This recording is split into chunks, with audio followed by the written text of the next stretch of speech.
Continuando de bem com você, e hoje nós estamos falando sobre a relação entre saúde e trabalho. Participe com a gente pelo WhatsApp 31 99642 8473. Então, gente, a gente comentou no bloco passado dessa questão da família, no ensino das crianças sobre o trabalho. Doutor, no consultório chegam adolescentes já preocupados que a fase anterior ao trabalho é o Enem, a faculdade, mas depois vem esse desafio maior, que é o mercado de trabalho. Eles já chegam cedo no consultório com essas dúvidas? Sim, sim. Hoje é uma questão muito comum dos adolescentes, né? A pressão para passar num vestibular, né? Então, de estudar, é um trabalho, acabava sendo, né? Então, uma alta carga de tempo estudando, né? Eu converso muito com eles, por exemplo, para que eles possam equacionar melhor esse tempo, que tem que ter, por exemplo, um tempo de descanso no final de semana. Não adianta estudar o tempo todo, porque seu cérebro não vai saturar, né? Você tem que estudar um pouco, descansar. Então, fazer uma rotina, fazer atividade física, né? Sair no cinema, que isso é saudável, inclusive, para o aprendizado, né? É difícil deles interiorizarem isso.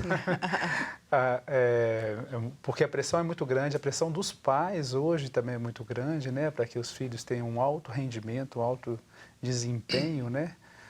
Escolar, desde pequeno e até, então, aí vem o vestibular, os cursos hoje em dia, muito porque a doutora Eliane falou, né, da alta competitividade do mercado de trabalho hoje. Sim.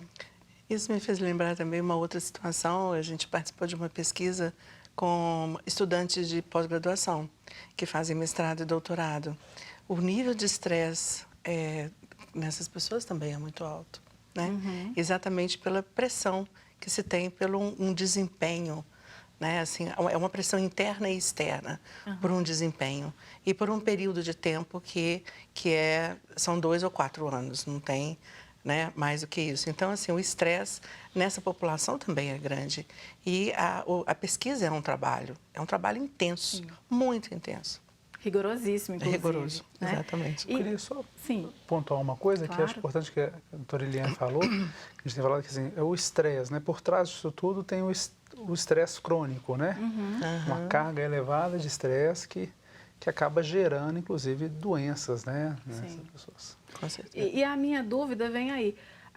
Essa pressão é agravada também pelo exemplo dos pais? Ou porque meu pai tem um emprego muito bom e eu preciso manter isso, ou porque eu não quero ser como os meus pais, eu quero ser melhor que eles.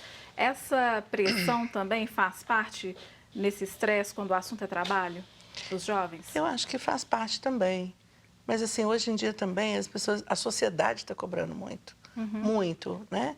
Então, assim, as redes sociais, né, cobram demais o status. A própria escola. A própria escola, né?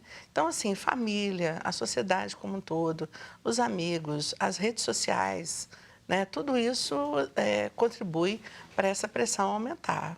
Né?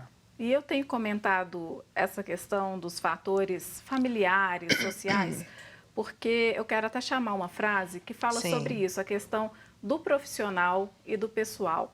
Vamos ver. As organizações são estruturas cuja base é formada por indivíduos com pensamento, sentimentos e vontades. Podemos inferir que a separação da vida pessoal e profissional não se dará como o ato de girar um botão, que as transformam instantaneamente em ora profissionais, ora indivíduos. Evânia Vieira, coaching. Então, o que fica de lição para a gente, doutor, disso? As pessoas chegam no consultório ainda com essa ideia? Não, eu não posso adoecer porque lá no meu trabalho ninguém tem nada a ver com isso. É igual está falando na frase, né? É muito difícil você separar, né? A mesma pessoa, o mesmo indivíduo.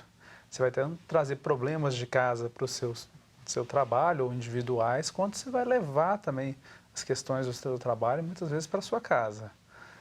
Acho que a ideia aqui é tentar chegar num denominador, num balanço, né? Vamos falar assim, né? Sim.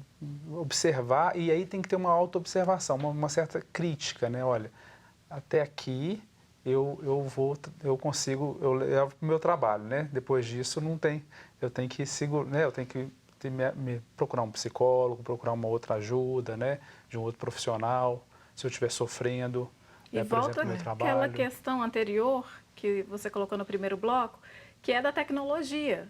Você não sai do trabalho e pronto, desliguei. Não, a tecnologia vai junto e faz com que esse trabalho se estenda. Então, não é tão simples assim, né, doutora? Exatamente. Como a gente tinha comentado, o trabalho, ele funda a pessoa, ele faz parte, está intrinsecamente ligado ao ser, né?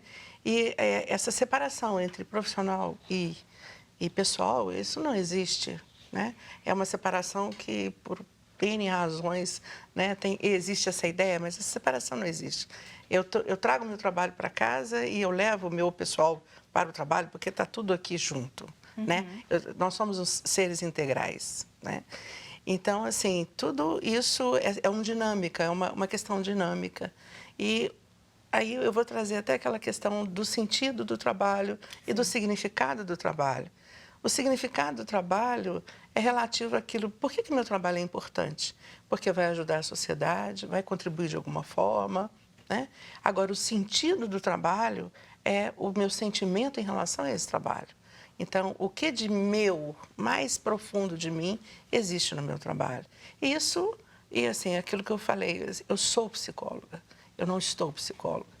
Então, o fato de eu ser psicóloga fala de toda uma história, preferências, desejos, pensamentos, ideias.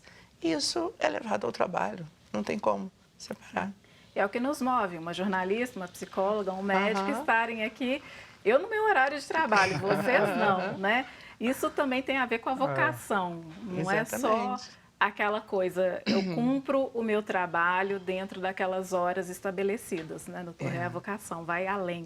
Vai além, mas a gente que tem que saber qual que é o nosso limite. A gente tem que começar a saber o nosso limite, senão a gente pode passar a adoecer. Então, se eu não pôr um limite, por exemplo, na minha profissão, eu vou trabalhar de segunda a segunda, 24 horas por dia, né? Então, eu tenho que saber também dividir. Tem o meu horário que eu possa fazer uma ginástica, estar com a minha família. Vou continuar sendo médico. Com certeza. Mas eu tenho que ter esses momentos. Ter esses momentos para mim, né? Se eu gosto de artes, se eu gosto, enfim.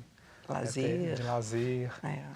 E aí a gente acaba voltando à questão da criança, do adolescente nessa fase de Enem, pré-vestibular, né? A fórmula é a mesma desde que a gente é muito novinho, saber separar as coisas, saber equalizar o momento da obrigação, num sentido não pejorativo, e o momento do lazer, né, de se voltar para você. É verdade. A própria rede social hoje, que os jovens estão muito, né? A gente tem o momento da informação, o momento até da capacitação, tem cursos, né? E o momento do lazer. Eu acho que é importante também, assim, para o jovem saber diferenciar isso e utilizar momentos diferentes para cada coisa.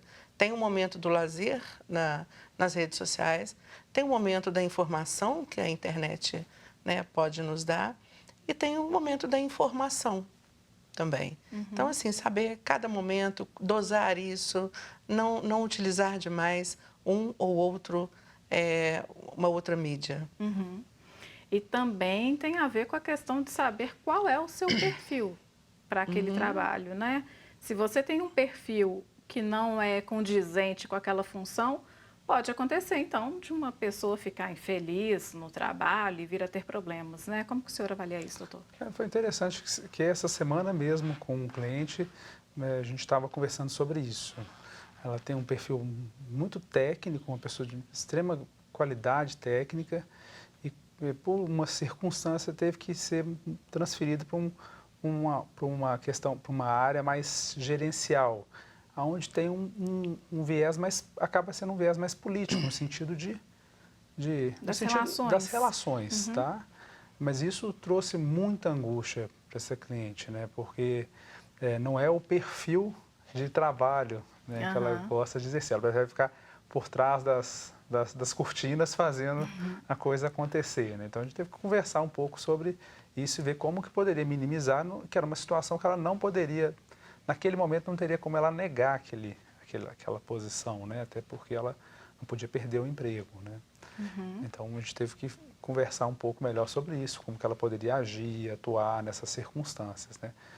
E é um sofrimento muito grande quando a pessoa precisa de estar numa função, né? Ou porque não pode perder o emprego, mas não é aquela, seria a função que ela realmente se sente melhor, né? Para trabalhar e para exercer sua função. Mas apesar disso, é possível desenvolver novas habilidades, não? Com certeza, sim. A gente mudou um pouco também essa evolução do trabalho, do que ser o trabalho, passou para, atualmente, uma ação mais protagonista de cada um. Antigamente, assim, conseguiu um emprego numa empresa, oba, vou continuar nessa empresa até o final. Hoje, o que a gente percebe é um protagonismo maior das pessoas com relação à sua caminhada na sua carreira. Né? Então, a busca é sempre por uma realização, ou melhor, deve-se buscar sempre uma realização pessoal que passa por se conhecer.